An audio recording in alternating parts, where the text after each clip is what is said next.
Boa noite. Estamos aqui mais uma vez reunidos, em nome de Jesus, para fazermos mais um estudo.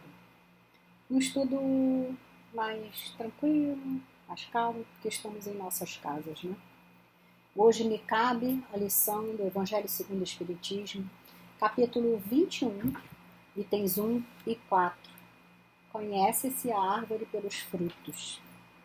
Antes, porém, nós vamos ler do Fonte Viva, Francisco Cândido Xavier, e pelo Espírito Emmanuel, a lição número 73, que diz: Estímulo fraternal.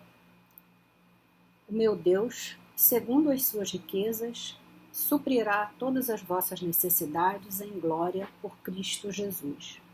Paulo, nas cartas aos Filipenses 4:19. Não te julgues sozinho na luta purificadora, porque o Senhor suprirá todas as nossas necessidades. Ergue teus olhos para o alto e de quando em quando contempla a retaguarda. Se te encontras em posição de servir, ajuda e segue. Recorda o irmão que se demora sem recursos no leito da indigência. Pensa no companheiro que ouve o soluço dos filhinhos sem possibilidade de enxugar-lhes o pranto. Detente para ver o enfermo que as circunstâncias enxotaram do lar. Para um momento, endereçando um olhar de simpatia à criancinha sem teto. Medita na angústia dos desequilibrados mentais, confundidos no eclipse da razão. Reflete nos aleijados que se algemam na imobilidade dolorosa. Pensa nos corações maternos, torturados pela escassez de pão e harmonia no santuário doméstico. Interrompe de vez em quando o passo apressado ao fim de auxiliares o cego que tateia nas sombras. É possível então que a tua própria dor desapareça aos teus olhos.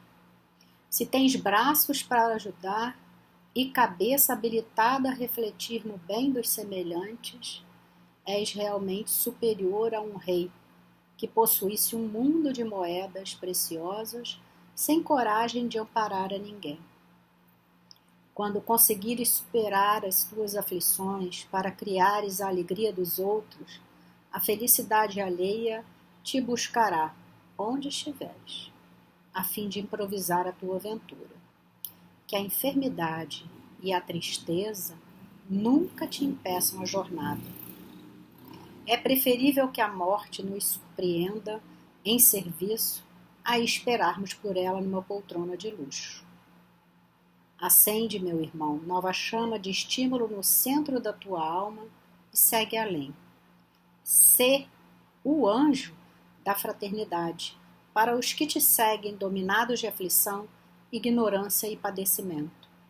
Quando plantares a alegria de viver nos corações que te cercam, em breve as flores e os frutos da tua sementeira te enriquecerão o caminho. Nesse momento eu peço que todos fechem os olhos, concentrem-se naquilo que de mais belo sentirem ao coração e roguem a Jesus que ampare a todos nós no trabalho dessa noite, que roguem para que todos recebamos tudo aquilo que realmente precisamos e merecemos, e que possamos, Senhor, hoje agradecer que somos muito merecedores, porque recebemos demais, porque temos muito e já podemos distribuir com os outros. Obrigada pelas oportunidades que temos tido de estudo diariamente, em grupos que se espalham pela internet. Obrigada àqueles que já podem voltar aos seus trabalhos nas casas espíritas. Obrigada, Senhor, por nos amparar, para que possamos dar amparo também quando necessário. Que assim possa ser, graças a Deus. Bem, como eu havia falado, a gente ia falar sobre o capítulo 21 do Evangelho segundo o Espiritismo. Eu vou ler o início para a gente falar sobre ele. Haverá falsos cristos e falsos profetas. E vem uma passagem do Evangelho. Conhece-se a árvore pelo fruto. A árvore que produz maus frutos não é boa, e a árvore que produz bons frutos não é má. Porquanto, cada árvore se conhece pelo seu fruto. Não se colhem figos nos espinheiros, nem cachos de uvas nas sarças. O homem de bem tira boas coisas do bom tesouro do seu coração, e o mal tira-as mais do mau tesouro de seu coração. Porquanto a boca fala do que está cheio o coração. Essa passagem está em São Lucas, no capítulo 6, versículo 43 e 45. São Mateus também tem uma passagem que fala sobre isso. Guardai-vos dos falsos profetas, que vêm ter convosco cobertos de pele de ovelha, e que por dentro são lobos rapaces. Conhecê-los-eis pelos seus frutos. Podem colher uvas nos espinheiros ou figos nas sarças? Assim, toda árvore que boa produz bons frutos, e toda árvore má produz maus frutos. Uma árvore boa não pode produzir frutos maus, e uma árvore má não pode produzir frutos bons. Toda árvore que não produz bons frutos será cortada e lançada ao fogo. Conhecê-la-eis, pois, pelos seus frutos. Continuando ainda, temos mais umas passagens de São Mateus e São Marcos. Tende cuidado para que alguém não vos seduza, porque muitos virão em meu nome dizendo, eu sou o Cristo, e seduzirão a muitos. Levantar-se-ão muitos falsos profetas, que seduzirão a muitas pessoas. E porque abundará a iniquidade, a caridade de muitos esfriará. Mas aquele que perseverar até o fim se salvará. Então, se alguém vos disser, o Cristo está aqui ou está ali, não acrediteis absolutamente, porquanto falsos cristos e falsos profetas se levantarão, que farão grandes prodígios e coisas de espantar, ao ponto de seduzirem, se fosse possível, os próprios escolhidos.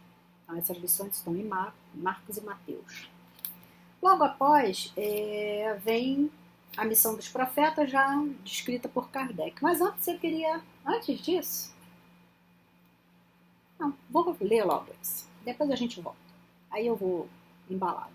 Missão dos profetas. Atribui-se comumente aos profetas o dom de adivinhar o futuro, de sorte que as palavras profecia e predição se tornaram sinônimos.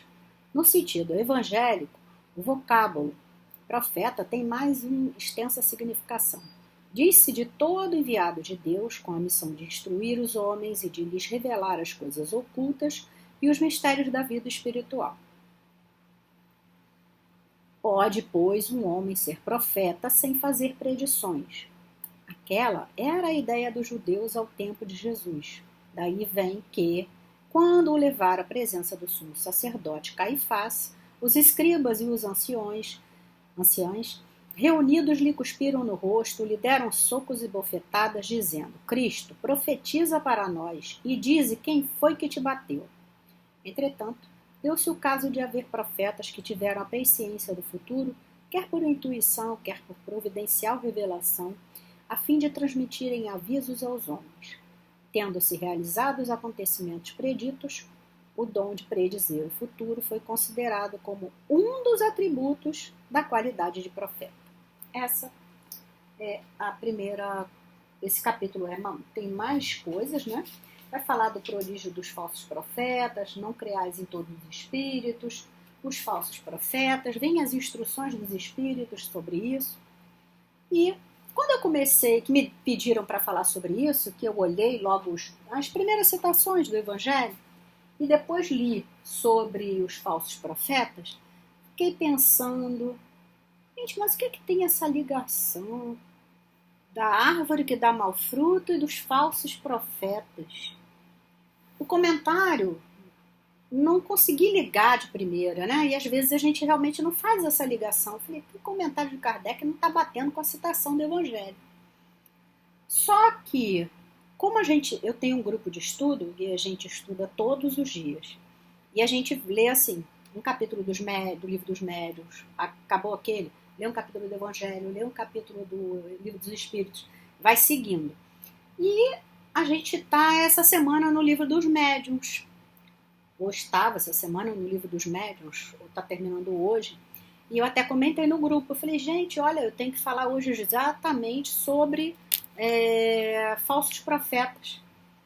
E quando a gente começando a estudar e ler sobre, e estava justamente no livro dos médiuns, eu percebi que a ligação era total. Por quê? Porque a gente está falando, nesse momento, eu senti que Kardec estava falando da mediunidade, né? Da missão que esses profetas têm. Né?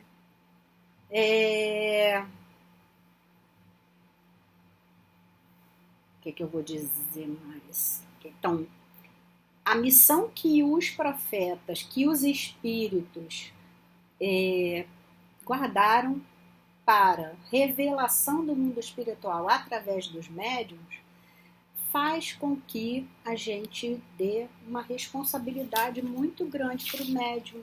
Então, esse profeta que a gente fala no Evangelho aqui, a gente pode pensar hoje nas pessoas que têm essa facilidade de comunicação com o mundo espiritual, que, é bom lembrar, não é um dom maravilhoso, não é nada de sensacional e, aliás, é um compromisso que, quando não levado a sério, pode causar sérios problemas para as pessoas, para quem é o médium e para quem ele vai trabalhar, né? Vai falar, o que ele vai falar. Então, quando a gente pensa em o que ele vai falar, né? Ele vai falar, se ele for sério, coisas sérias. Se o médium se instrui, se ele estuda, se ele se controla, sabe se comportar, se ele está numa casa séria, que também é um trabalho que exige muita seriedade. Nós ontem estávamos comentando no nosso grupo o quão sério é quando a casa não tem o suporte necessário para que essa mediunidade venha a aflorar, venha a ser trabalhada. Como é difícil numa casa que tem trabalho de mesa mediúnica, quando o grupo todo não está organizado, quando o grupo todo não está em sintonia, né? Então, tudo isso importa. Quando, no início, nas passagens do Evangelho de Mateus, de Lucas, né, de Marcos, vem falando sobre a árvore boa não pode dar mau fruto e a árvore ruim não pode dar bom fruto. É um exemplo simples, né, que eles dão da figueira, realmente, da parreira. Não tem como não, não dá para você ter uma árvore linda, saudável.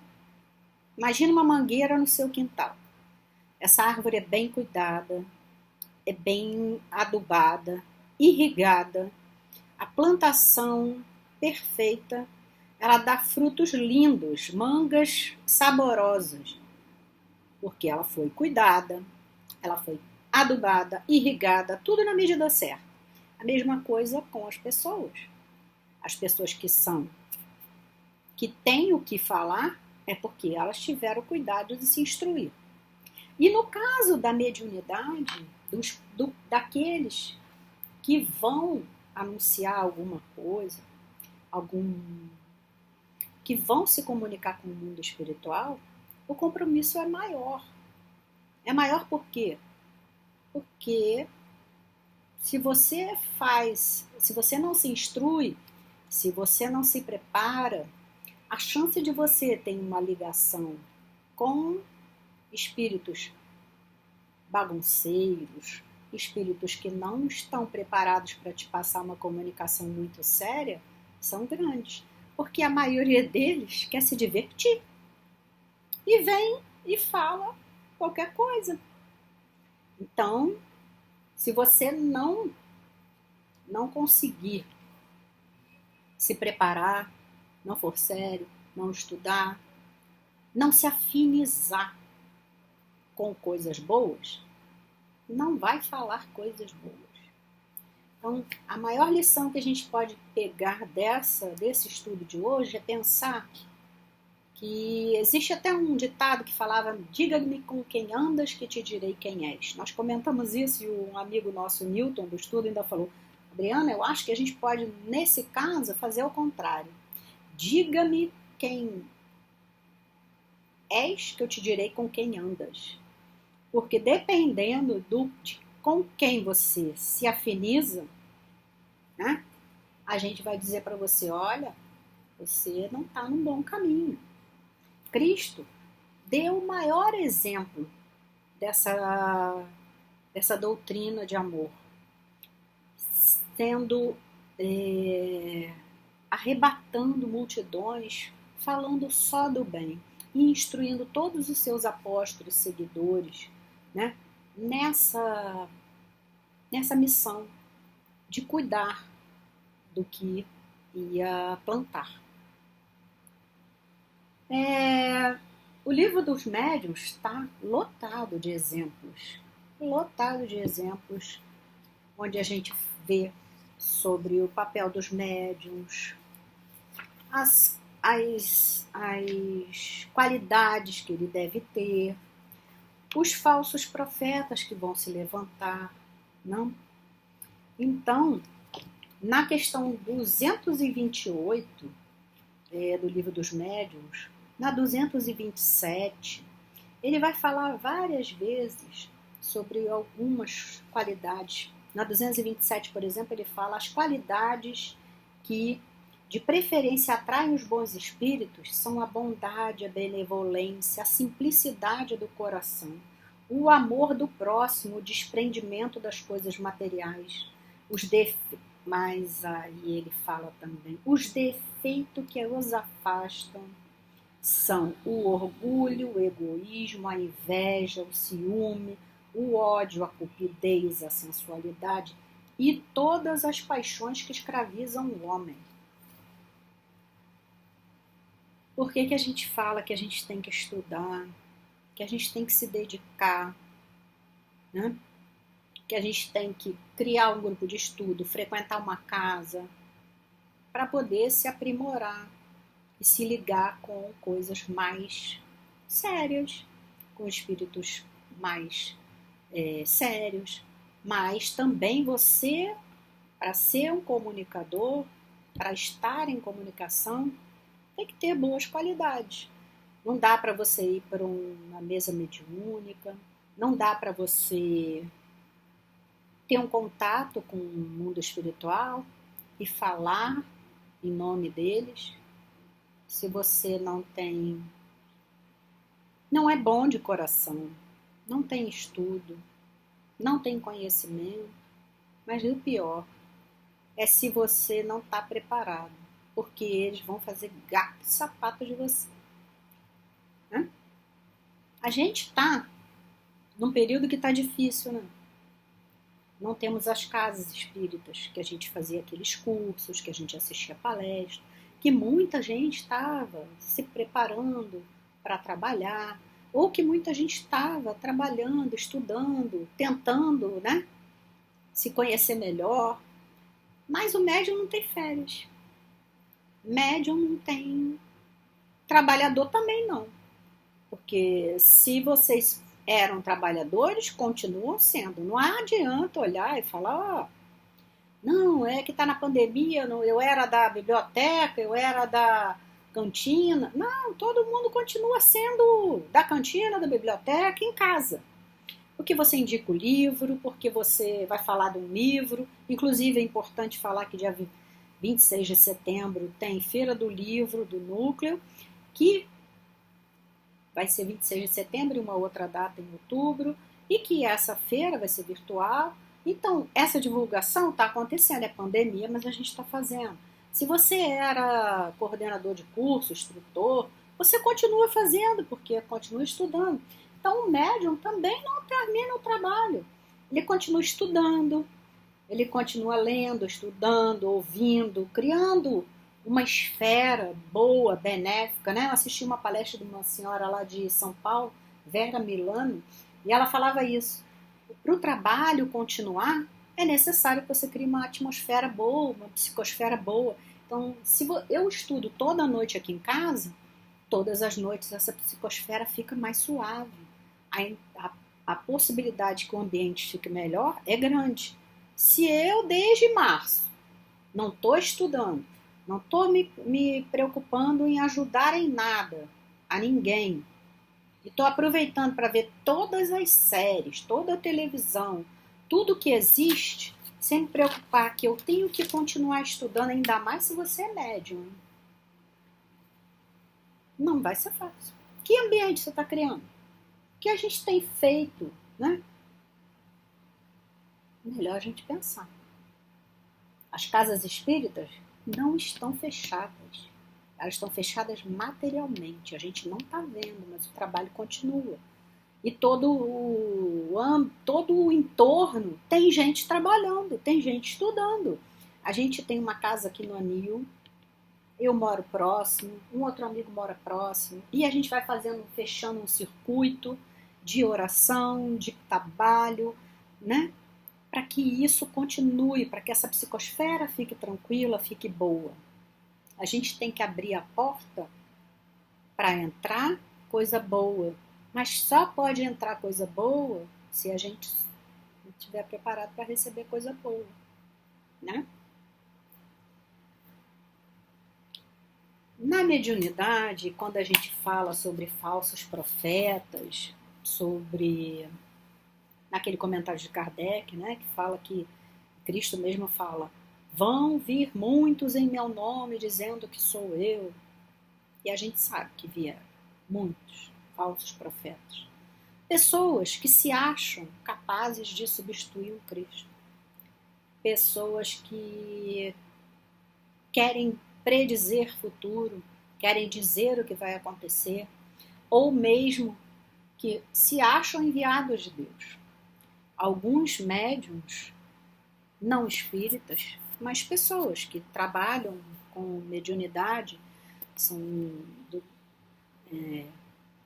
se acharam capazes de fazer muito mais do que podiam. E não tiveram êxito, porque não se ligaram a bons espíritos, e às vezes podem até não ter se ligado a espírito algum, né? Às vezes é a pessoa mesmo que escolheu aquela atitude, e vamos dizer que no início ele até tivesse companhia de bons espíritos e ele tinha uma missão de fazer um trabalho bacana, né? Vamos dizer que eu, a partir de hoje, não vou dar exemplo de outras pessoas, outros nomes, porque, né, nem outra religião, porque todas são boas, todas. A pessoa que é do bem em qualquer lugar. Então vamos lá, Adriana, a partir de amanhã, tem uma mediunidade fantástica. Enxerga, lê, ouve, eu não consigo enxergar nem sem óculos, vou tirar o óculos, não vou enxergar nada. Mas amanhã eu acordei com a mediunidade que eu estou vendo, lendo, ouvindo, e aí, não sei porquê, mas veio esse dom de repente, eu preciso agora usá-lo para o bem. Deve ter uma utilidade, porque Deus não faz nada sem fim útil. E imagina que começam a me elogiar e falar: olha, passe da Adriana, é um espetáculo. Olha, ela vê tudo, ela pressente tudo. Você vai lá, come. E aí começa a espalhar. Daqui a pouco tem fila de quilômetros na minha porta. Isso vai me dando um orgulho, vai me vaidade, não sei o quê, né? E aí, pô, sou boa, né? Todo mundo vem, eu faço cura, eu faço isso, faço aquilo. O que acontece? A pior coisa que podia acontecer. O orgulho, a vaidade, destrói o ser humano. É a pior coisa que podia acontecer. Porque a gente simplesmente se trai e aí a gente fica com uma vontade de aparecer e começa a se ligar com coisas e com espíritos que não são mais tão bacanas. E aquela mediunidade que você tinha, que você podia ter usado para o bem, você usou em seu benefício para ficar famosa. Vai aparecer na televisão, vou escrever livro, vou ficar rica. Só que aí, e o compromisso? Pensa no compromisso que você vai ter. Que a sua missão era de vir aqui para prestar serviço, para ajudar em alguma coisa. E você não usou isso. Você se beneficiou disso. Você imagina se Chico Xavier, mais de 400 livros psicografados, milhares de pessoas e milhares e milhares e milhares de pessoas atendidas, mães confortadas. E se tudo isso ele tivesse usado para se dar bem? Vou me dar bem. Se ele tivesse pego tudo que ele ganhou e usado em favor dele, ele teria se comprometido muito. E é isso que a gente tem que pensar. Que compromisso eu quero assumir, porque a gente não vive só essa vida. É um compromisso para a eternidade. Qual é o compromisso que eu quero assumir? Se eu vou ser um falso profeta, se eu vou profetizar, se eu vou fazer uso da mediunidade de forma errada. Eu até era uma arvorezinha boa, estava bem cuidadinha, estava estudada, estava frequentando um bom lugar, mas aí o orgulho que me deu, a vaidade subiu a cabeça, porque eu não posso ficar nessa casa mais, imagina, essa casa não comporta. Eu sou um médium, uma médium de primeira categoria, olha, é isso?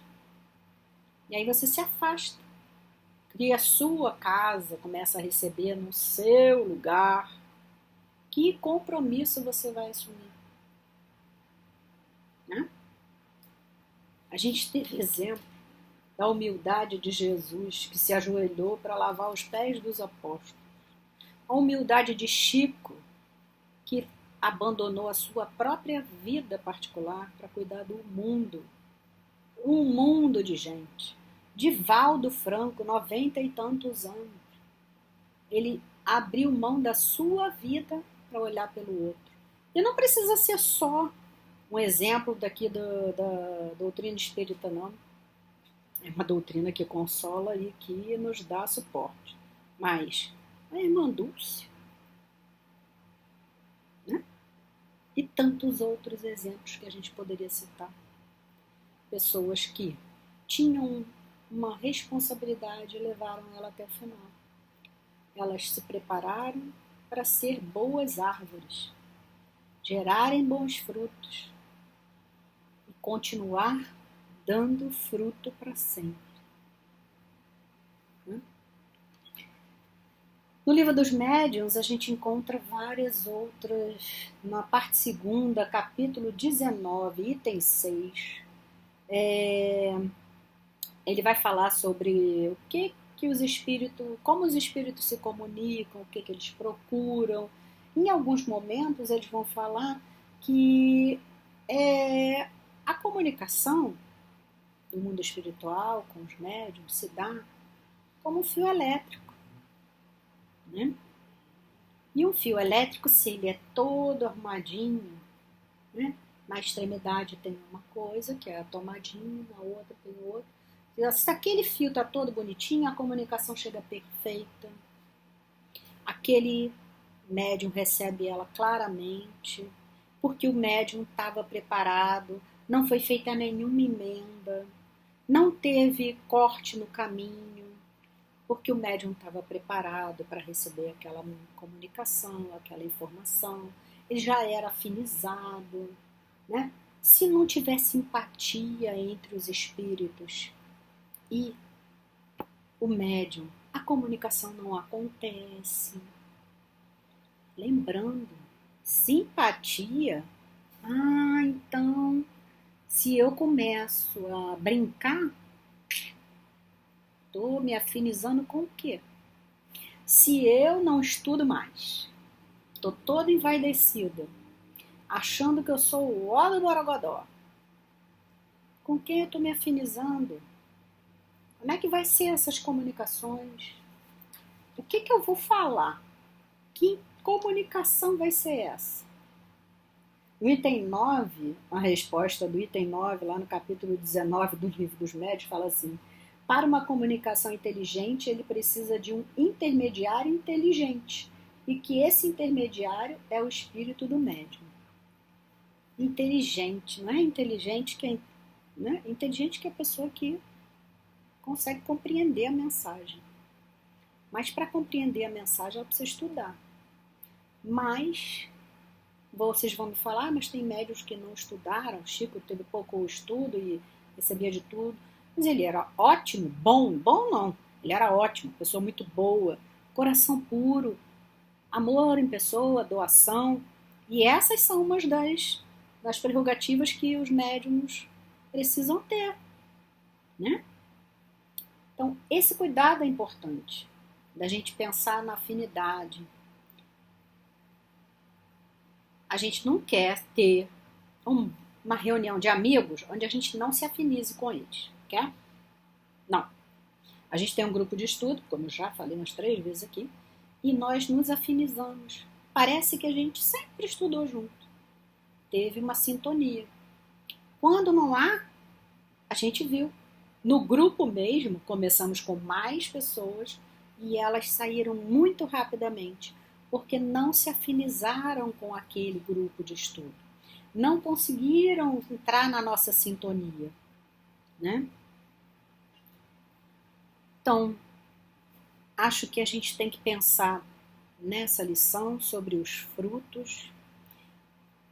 Me lembrei agora, alguma coisa me bateu aqui, me lembrei de também pensar na educação que a gente dá para os nossos filhos. Você tem filho aí? Leva ele na evangelização? De qualquer lugar. Qual a religião que você escolheu? Qual que ele gosta? A gente precisa dar um direcionamento para essas crianças. Se você está frequentando uma casa espírita, os leve. Tem que ir. Tem que ir, tem que ir. Tem que ir sim.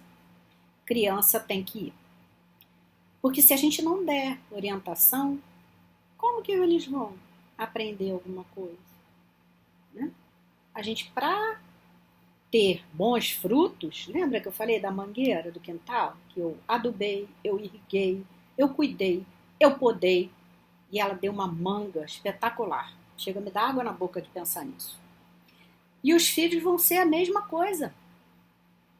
A gente também precisa cuidar dessa instrução, da instrução espiritual. A gente não só dá a material, a gente está feliz que eles têm aula, está em escola, no momento está todo mundo virtual, mas você não botou seu filho na escola? Tem que botar no caminho, dar também conhecimento espiritual para ele. Ele também precisa cuidar do espírito, para que ele dê bom fruto. E para dar bom fruto, precisa cuidar, instruir, né? Precisa levar ele para a evangelização. Talvez não tenha sido... Eu vi algumas palestras sobre esses assuntos e nem sempre todos falam desse jeito que eu falei. É diferente. Cada um vai comentar esse estudo de uma forma, né? Quanto aos falsos profetas, a gente poderia dizer aqui centenas de exemplos, ou dezenas talvez, de exemplos de irmãos que não souberam usar do conhecimento, escreveram e depois se desvirtuaram. Mas em todas as profissões isso existe, né? Bons políticos, péssimos políticos. Bons médicos, péssimos médicos. Então, todas as pessoas têm missões, têm o que é a sua missão de vida. E se você fizer bem, Se você souber usar o dom, porque todos nós temos um dom dado por Deus, uma dádiva, uma missão. A minha missão talvez seja comunicar, fazer. Eu já fiz um estudo sobre isso e eu tenho uma facilidade de fazer interrelacionamentos, de relacionar pessoas. Então eu tenho que usar isso. Eu preciso usar isso. E se eu usar isso mal, que pode me causar?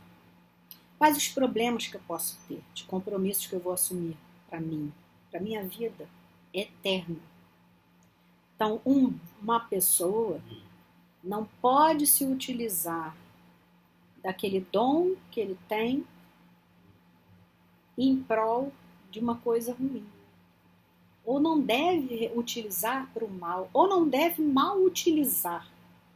Todos têm uma vocação, um dom, uma função, tanto profissional como pessoal. Pensem nisso e usem os dons de vocês, qualquer que seja, mais simples que seja. Use para o bem. Se afinizem com o bom, com o bem. Só tem jeito. Só tem uma condição de acontecer. Tudo afinizando para o bem, vai para o bem. Pensem nisso. Que nós tenhamos um final de estudo abençoado. Que todos possamos em breve nos encontrar, mas no momento ainda não dá.